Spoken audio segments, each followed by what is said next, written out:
The Enchiridion by Epictetus, translated by Percy Matheson, recorded by John Peterson. Chapter 1. Of all existing things, some are in our power, and others are not in our power. In our power are thought, impulse, will to get, and will to avoid, and, in a word, everything which is our own doing. Things not in our power include the body, property, reputation, office, and, in a word, everything which is not our own doing. Things in our power are by nature free, unhindered, untrammeled.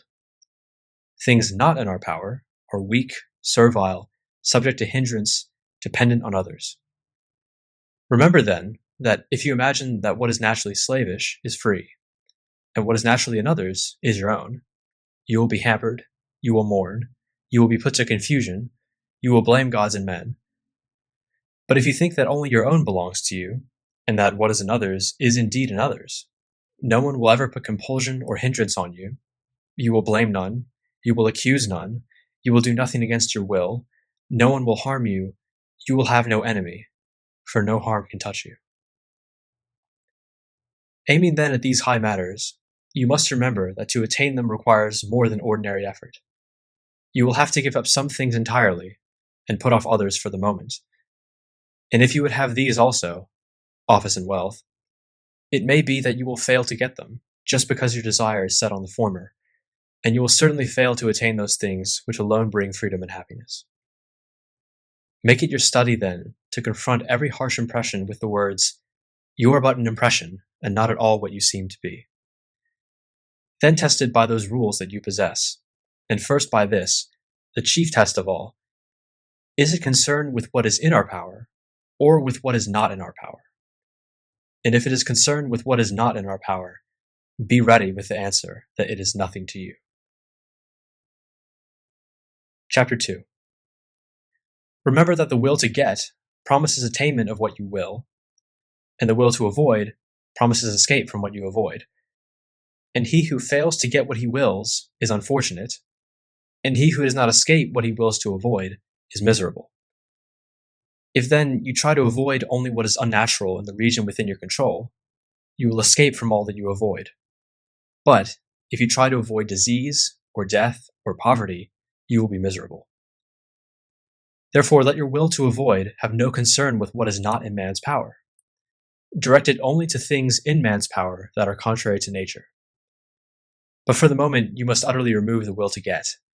For if you will to get something not in man's power, you are bound to be unfortunate, while none of the things in man's power that you could honorably will to get is yet within your reach. Impulse to act and not to act, these are your concern. Yet exercise them gently and without strain, and provisionally. Chapter 3. When anything, from the meanest thing upwards, is attractive, or serviceable, or an object of affection, remember always to say to yourself, what is its nature? If you are fond of a jug, say you are fond of a jug. Then you will not be disturbed if it be broken. If you kiss your child or your wife, say to yourself that you are kissing a human being, for then if death strikes it, you will not be disturbed. Chapter 4. When you are about to take something in hand, remind yourself what manner of thing it is. If you are going to bathe, put before your mind what happens in the bath. Water pouring over some, others being jostled, some reviling, others stealing, and you will set to work more securely if you say to yourself at once, I want to bathe, and I want to keep my will in harmony with nature, and so in each thing you do. For in this way, if anything turns up to hinder you in your bathing, you will be ready to say, I did not want only to bathe, but to keep my will in harmony with nature, and I shall not so keep it if I lose my temper at what happens. Chapter 5. What disturbs men's minds is not events, but their judgments on events. For instance, death is nothing dreadful, or else Socrates would have thought it so. No, the only dreadful thing about it is men's judgment that it is dreadful. And so, when we are hindered, or disturbed, or distressed, let us never lay the blame on others, but on ourselves, that is, on our own judgments. To accuse others for one's own misfortunes is a sign of want of education, To accuse oneself shows that one's education has begun. To accuse neither oneself nor others shows that one's education is complete. Chapter 6. Be not elated at an excellence which is not your own. If the horse in his pride were to say, I am handsome, we could bear with it. But when you say with pride, I have a handsome horse, know that the good horse is the ground of your pride. You ask then what you can call your own. The answer is the way you deal with your impressions. Therefore, when you deal with your impressions in accord with nature, then you may be proud indeed, for your pride will be in a good which is your own. Chapter 7. When you are on a voyage, and your ship is at anchorage, and you disembark to get fresh water, you may pick up a small shellfish or a truffle by the way, but you must keep your attention fixed on the ship, and keep looking towards it constantly to see if the helmsman calls you. And if he does, you have to leave everything, or be bundled on board with your legs tied like a sheep. So it is in life. If you have a dear wife or child given you, they are like the shellfish or the truffle. They are very well in their way. Only, if the helmsman call, run back to your ship, leave all else, and do not look behind you. And if you are old, never go far from the ship, so that when you are called, you may not fail to appear. Chapter 8. Ask not that events should happen as you will, but let your will be that events should happen as they do, and you shall have peace. Chapter 9. Sickness is a hindrance to the body, but not to the will, unless the will consent. Lameness is a hindrance to the leg, but not to the will. Say this to yourself at each event that happens, for you shall find that though it hinders something else, it will not hinder you. Chapter 10. When anything happens to you, always remember to turn to yourself and ask what faculty you have to deal with it. If you see a beautiful boy or a beautiful woman, you will find continence the faculty to exercise there.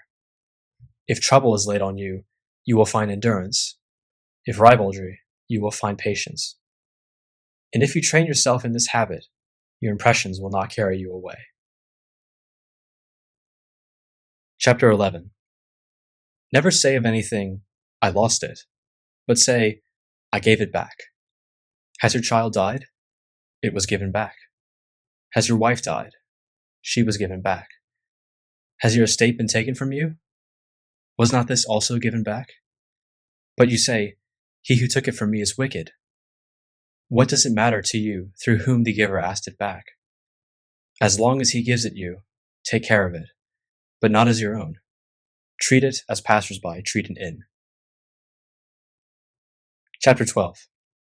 If you wish to make progress, abandon reasonings of this sort. If I neglect my affairs, I shall have nothing to live on. If I do not punish my son, he will be wicked. For it is better to die of hunger, so that you be free from pain and free from fear, than to live in plenty and be troubled in mind. It is better for your son to be wicked than for you to be miserable. Wherefore, begin with little things. Is your drop of oil spilt? Is your sup of wine stolen?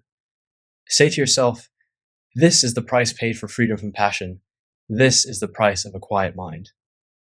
Nothing can be had without a price.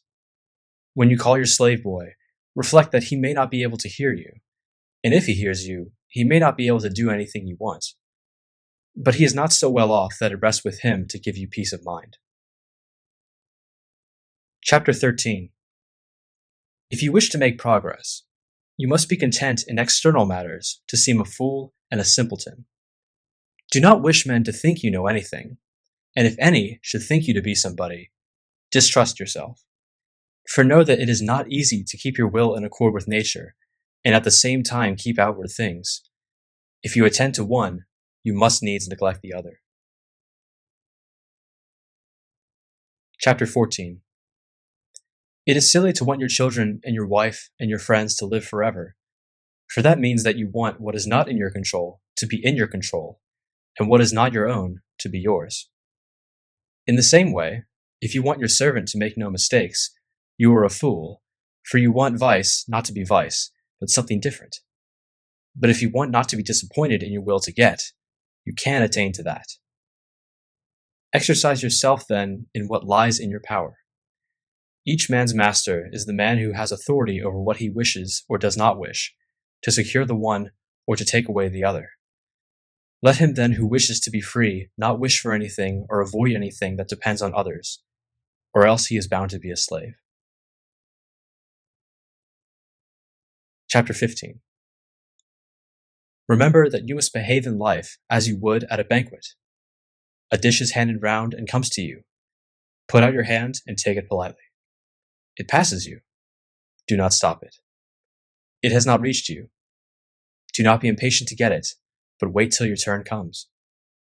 Bear yourself thus towards children, wife, office, wealth, and one day you will be worthy to banquet with the gods. But if when they are set before you, you do not take them, but despise them, then you shall not only share the gods' banquet, but shall share their rule. For by doing so, Diogenes and Heraclitus and men like them were called divine and deserve the name. Chapter 16. When you see a man shedding tears and sorrow for a child abroad or dead, or for loss of property, beware that you are not carried away by the impression that it is outward ills that make him miserable. Keep this thought by you. What distresses him is not the event, for that does not distress another, but his judgment on the event. Therefore, do not hesitate to sympathize with him so far as words go, and if it so chance, even to groan with him. But take heed that you do not also groan in your inner being. Chapter 17. Remember that you are an actor in a play, and the playwright chooses the manner of it. If he wants it short, it is short. If long, it is long. If he wants you to act a poor man, you must act the part with all your powers. And so if your part be a cripple, or a magistrate, or a plain man.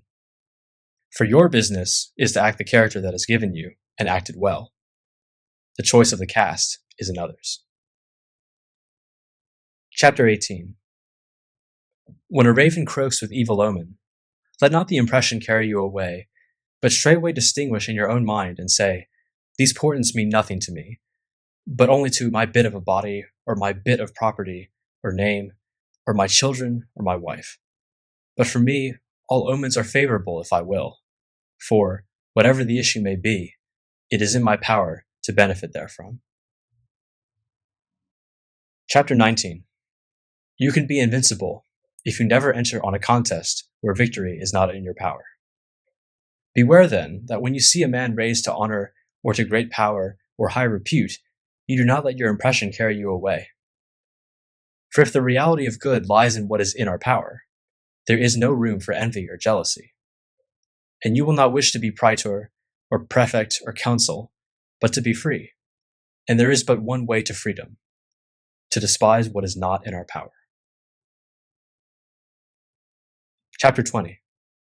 Remember that foul words or blows in themselves are no outrage, but your judgment that they are so. So when anyone makes you angry, know that it is your own thought that has angered you. Wherefore, make it your first endeavor not to let your impressions carry you away. For if once you gain time and delay, you will find it easier to control yourself. Chapter 21.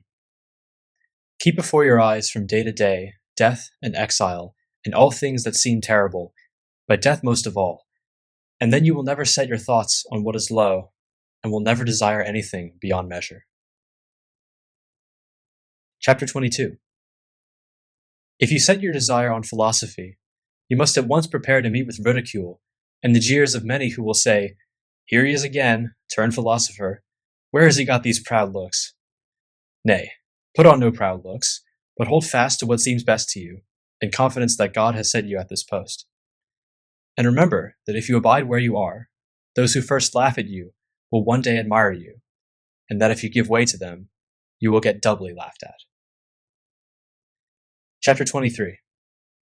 If it ever happened to you to be diverted to things outside, so that you desire to please another, know that you have lost your life's plan. Be content then, always, to be a philosopher. If you wish to be regarded as one too, show yourself that you are one, and you will be able to achieve it. Chapter 24. Let not reflections such as these afflict you. I shall live with honor, and never be of any account. For if lack of honor is an evil, no one but yourself can involve you in evil any more than in shame. Is it your business to get office, or to be invited to an entertainment? Certainly not. Where then is the dishonor that you talk of? How can you be of no account anywhere, when you ought to count for something in those matters only which are in your power, where you may achieve the highest worth? But my friends, you say, will lack assistance. What do you mean by lack assistance? They will not have cash from you, and you will not make them Roman citizens. Who told you that to do these things is in our power, and not dependent upon others? Who can give to another what is not his to give? Get them then, says he, that we may have them. If I can get them and keep my self-respect, honor, magnanimity, show the way, and I will get them. But if you call on me to lose the good things that are mine, in order that you may win things that are not good, look how unfair and thoughtless you are. And which do you really prefer, money or a faithful, modest friend? Therefore, help me rather to keep these qualities, and do not expect from me actions which will make me lose them. But my country, says he, will lack assistance, so far as lies in me. Once more I ask, what assistance do you mean? It will not owe colonnades or baths to you. What of that? It does not owe shoes to the blacksmith or arms to the shoemaker. It is sufficient if each man fulfills his own function. Would you do it no good if you secured to it another faithful and modest citizen? Yes.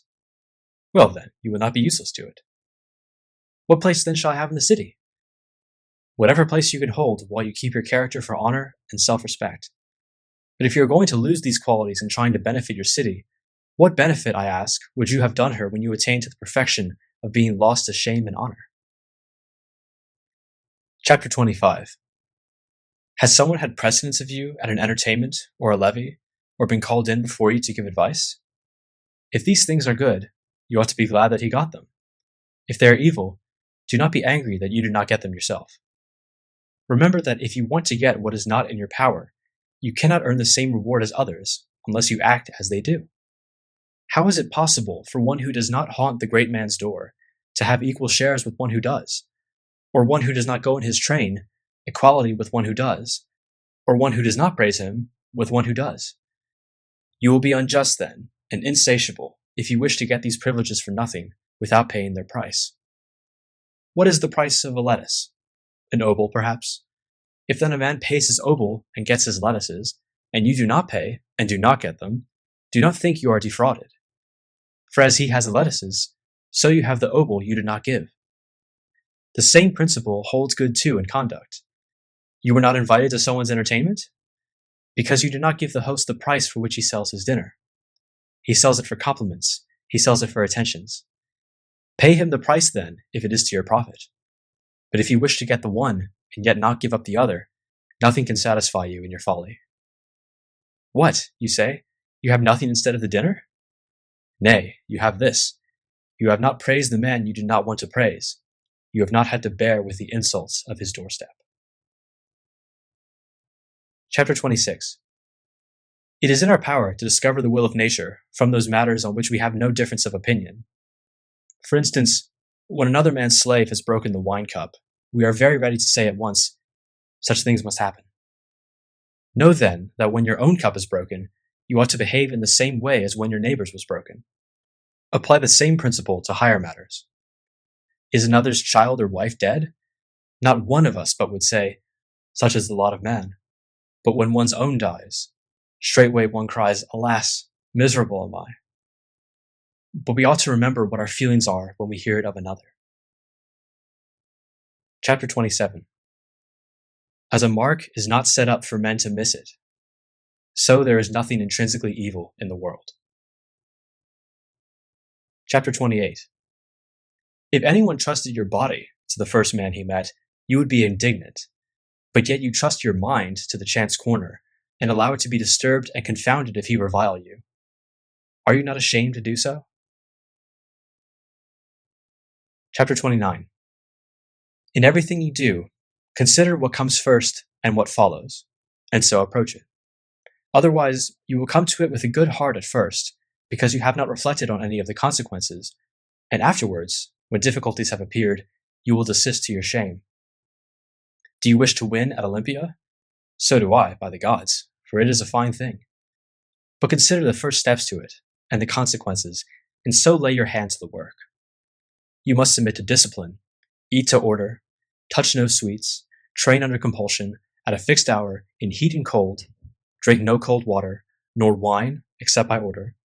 You must hand yourself over completely to your trainer as you would to a physician, and then when the contest comes, you must risk getting hacked, and sometimes dislocate your hand, twist your ankle, swallow plenty of sand, sometimes get a flogging, and with all this, suffer defeat. When you have considered all this well, then enter on the athlete's course, if you still wish it. If you act without thought, you will be behaving like children, who one day play at wrestlers, another day at gladiators, now sound the trumpet, and next strut the stage. Like them, you will be now an athlete, now a gladiator, then orator, then philosopher, but nothing with all your soul. Like an ape, you imitate every sight you see, and one thing after another takes your fancy. When you undertake a thing, you do it casually and half-heartedly, instead of considering it and looking at it all round. In the same way, some people, when they see a philosopher and hear a man speaking like Euphrates, and indeed, who can speak as he can, wish to be philosophers themselves. Man, consider first what it is you are undertaking. Then look at your own powers and see if you can bear it. Do you want to compete in the pentathlon or in wrestling? Look to your arms, your thighs, see what your loins are like. For different men are born for different tasks. Do you suppose that if you do this, you can live as you do now, eat and drink as you do now, indulge desire and discontent just as before?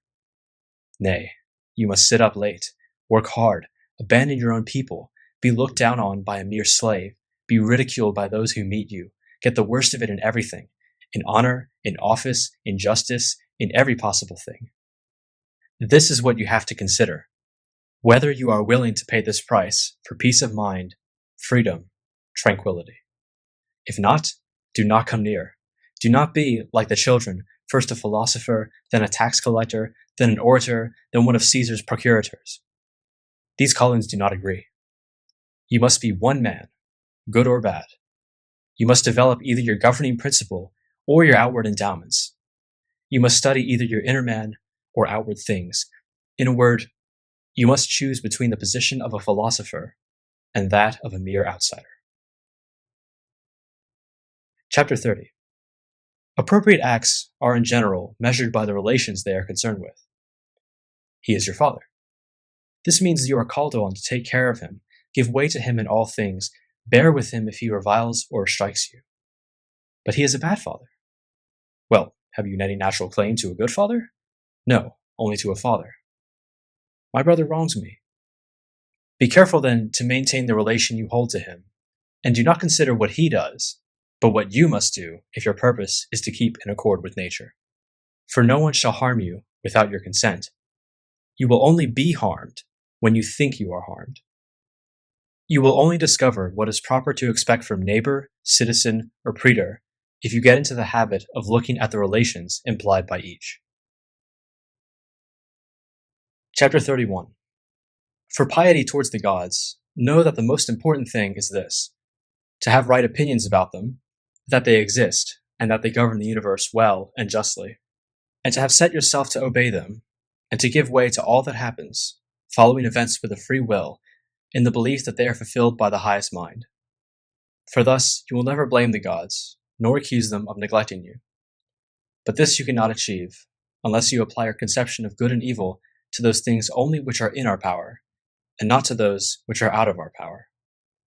For if you apply your notion of good or evil to the latter, then, as soon as you fail to get what you will to get, or fail to avoid what you will to avoid, you will be bound to blame and hate those you hold responsible. For every living creature has a natural tendency to avoid and shun what seems harmful and all that causes it, and to pursue and admire what is helpful and all that causes it. It is not possible, then, for one who thinks he is harmed to take pleasure in what he thinks is the author of the harm, any more than to take pleasure in the harm itself. That is why a father is reviled by his son, when he does not give his son a share of what the son regards as good things. Thus Polynices and Eteocles were set at enmity with one another by thinking that a king's throne was a good thing. That is why the farmer, and the sailor, and the merchant, and those who lose wife or children revile the gods. For men's religion is bound up with their interest. Therefore, he who makes it his concern rightly to direct his will to get, and his will to avoid, is thereby making piety his concern. But it is proper on each occasion to make libation and sacrifice, and to offer firstfruits according to the custom of our fathers, with purity and not in slovenly or careless fashion, without meanness and without extravagance. Chapter 32. When you make use of prophecy, remember that while you know not what the issue will be, but are come to learn it from the prophet, you do know before you come what manner of thing it is, if you are really a philosopher. For if the event is not in our control, it cannot be either good or evil. Therefore, do not bring with you to the prophet the will to get or the will to avoid, and do not approach him with trembling, but with your mind made up, that the whole issue is indifferent and does not affect you, and that, wherever it be, it will be in your power to make good use of it, and no one shall hinder this. With confidence, then, approach the gods as counselors, and further, when the counsel is given you, remember whose counsel it is, and whom you will be disregarding if you disobey. And consult the oracle, as Socrates thought men should, only when the whole question turns upon the issue of events, and neither reason nor any art of man provides opportunities for discovering what lies before you. Therefore, when it is your duty to risk your life with friend or country, do not ask the oracle whether you should risk your life. For if the prophet warns you that the sacrifice is unfavorable, though it is plain that this means death or exile or injury to some part of your body, yet reason requires that even at this cost, you must stand by your friend and share your country's danger. Wherefore, pay heed to the greater prophet, Pythian Apollo, who cast out of his temple the man who did not help his friend when he was being killed. Chapter 33. Lay down for yourself from the first a definite stamp and style of conduct, which you will maintain when you are alone and also in the society of men. Be silent for the most part, or, if you speak, say only what is necessary and in a few words. Talk but rarely, if occasion calls you, but do not talk of ordinary things, of gladiators, or horse races, or athletes, or of meats or drinks. These are topics that arise everywhere. But above all, do not talk about men in blame, or compliment, or comparison. If you can, turn the conversation of your company by your talk to some fitting subject. But if you should chance to be isolated among strangers, be silent. Do not laugh much, nor at many things, nor without restraint. Refuse to take oaths, altogether if that be possible, but if not, as far as circumstances allow. Refuse the entertainments of strangers and the vulgar. But if occasion arise to accept them, then strain every nerve to avoid lapsing into the state of the vulgar. For know that, if your comrade have a stain on him, he that associates with him must needs share the stain, even though he be clean in himself. For your body, take just so much as your bare need requires, such as food, drink, clothing, house, servants, but cut down all that tends to luxury and outward show. Avoid impurity to the utmost of your power before marriage, and if you indulge your passion, let it be done lawfully. But do not be offensive or censorious to those who indulge it, and do not be always bringing up your own chastity. If someone tells you that so-and-so speaks ill of you, do not defend yourself against what he says, but answer, "He did not know my other faults, or he would not have mentioned these alone." It is not necessary for the most part to go to the games, but if you should have occasion to go, show that your first concern is for yourself. That is, wish that only to happen which does happen, and him only to win who does win, for so you will suffer no hindrance. But refrain entirely from applause, or ridicule, or prolonged excitement. And when you go away, do not talk much of what happened there, except so far as it tends to your improvement.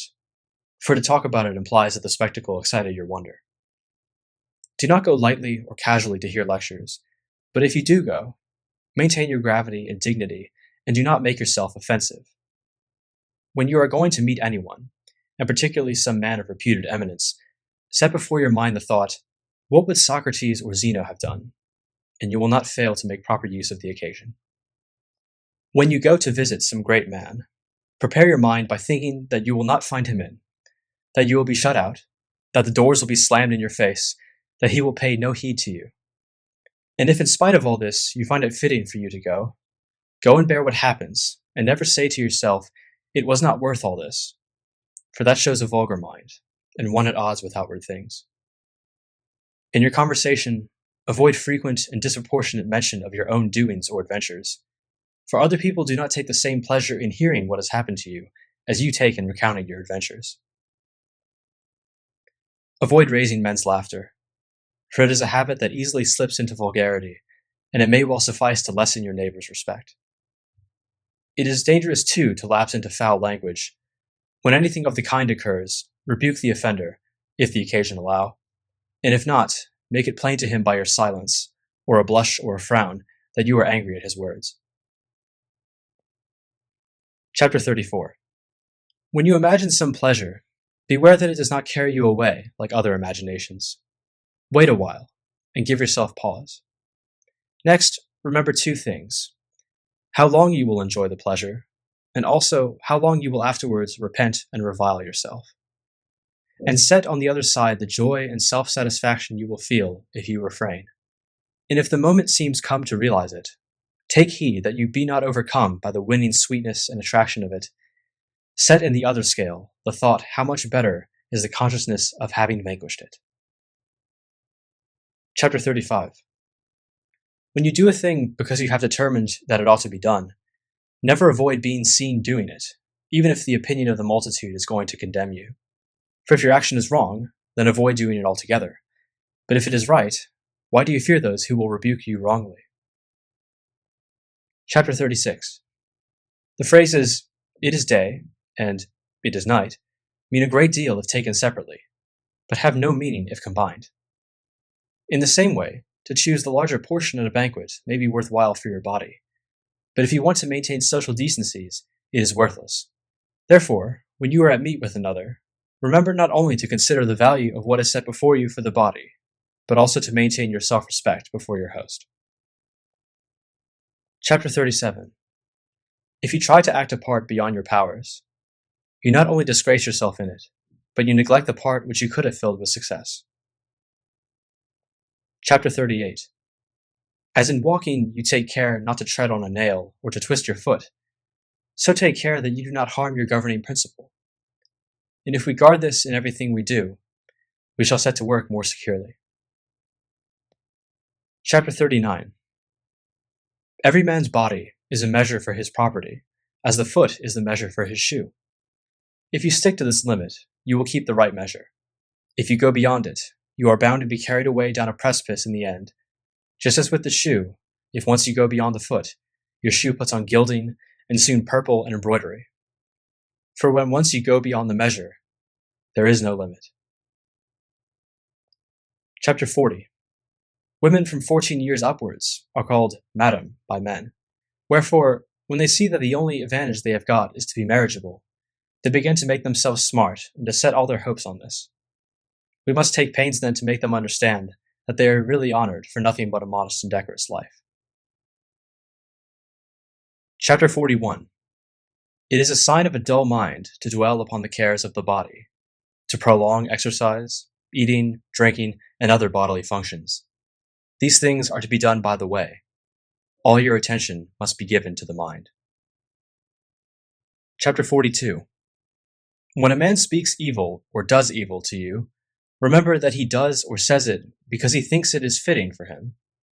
It is not possible for him to follow what seems good to you, but only what seems good to him, so that, if his opinion is wrong, he suffers, in that he is the victim of deception. In the same way, if a composite judgment which is true is thought to be false, it is not the judgment that suffers, but the man who is deluded about it. If you act on this principle, you will be gentle to him who reviles you, saying to yourself on each occasion, "He thought it right." Chapter 43.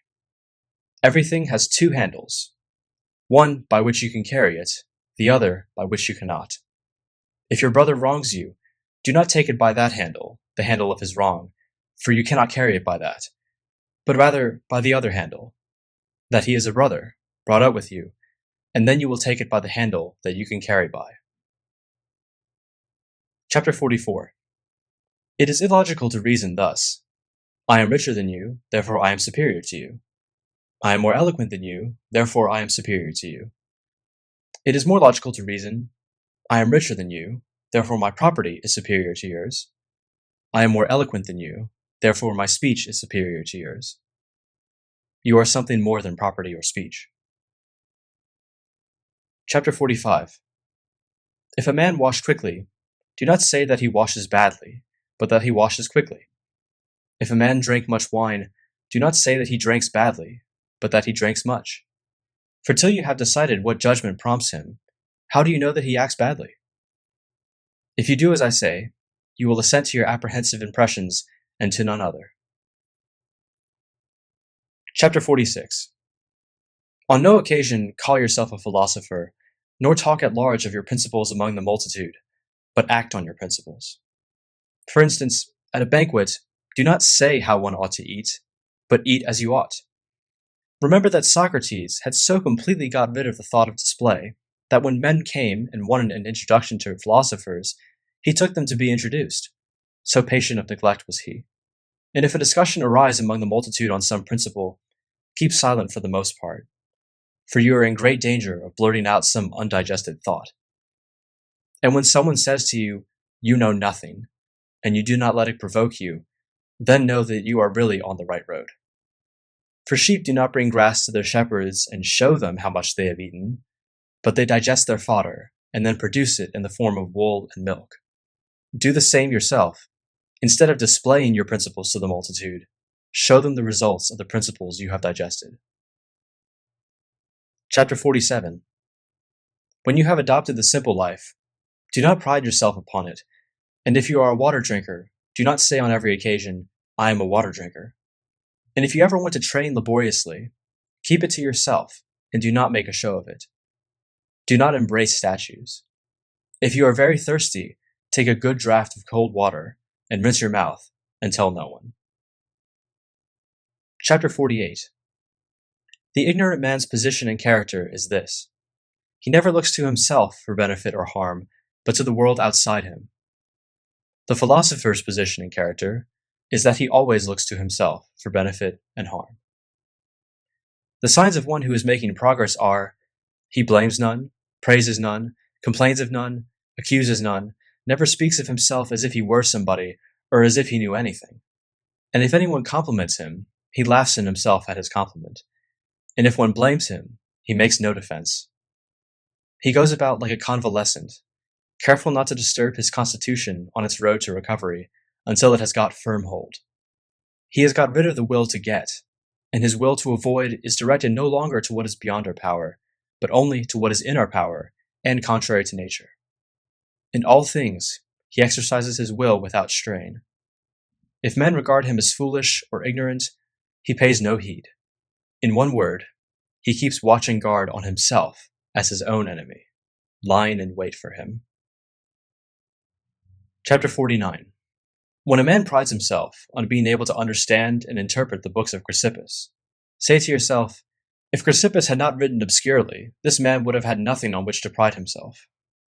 What is my object? To understand nature and follow her. I look then for someone who interprets her, and having heard that Chrysippus does, I come to him. But I do not understand his writings, so I seek an interpreter. So far there is nothing to be proud of. But when I have found the interpreter, it remains for me to act on his precepts. That and that alone is a thing to be proud of. But if I admire the mere power of exposition, it comes to this, that I am turned into a grammarian instead of a philosopher, except that I interpret Chrysippus in place of Homer. Therefore, when someone says to me, "Read me Chrysippus," when I cannot point to actions which are in harmony and correspondence with his teaching, I am rather inclined to blush. Chapter 50. Whatever principles you put before you, hold fast to them as laws which it will be impious to transgress. But pay no heed to what anyone says of you, for this is something beyond your own control.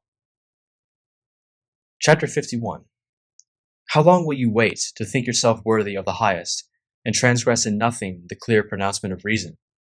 You have received the precepts which you ought to accept, and you have accepted them. Why then do you still wait for a master, that you may delay the amendment of yourself till he comes? You are a youth no longer. You are now a full-grown man. If now you are careless and indolent and are always putting off, fixing one day after another as the limit when you mean to begin attending to yourself, then, living or dying, you will make no progress, but will continue unawares in ignorance. Therefore, make up your mind before it is too late to live as one who is mature and proficient, and let all that seems best to you be a law that you cannot transgress. And if you encounter anything troublesome, or pleasant, or glorious, or inglorious, remember that the hour of struggle is come, the Olympic contest is here, and you may put off no longer, and that one day and one action determines whether the progress you have achieved is lost or maintained.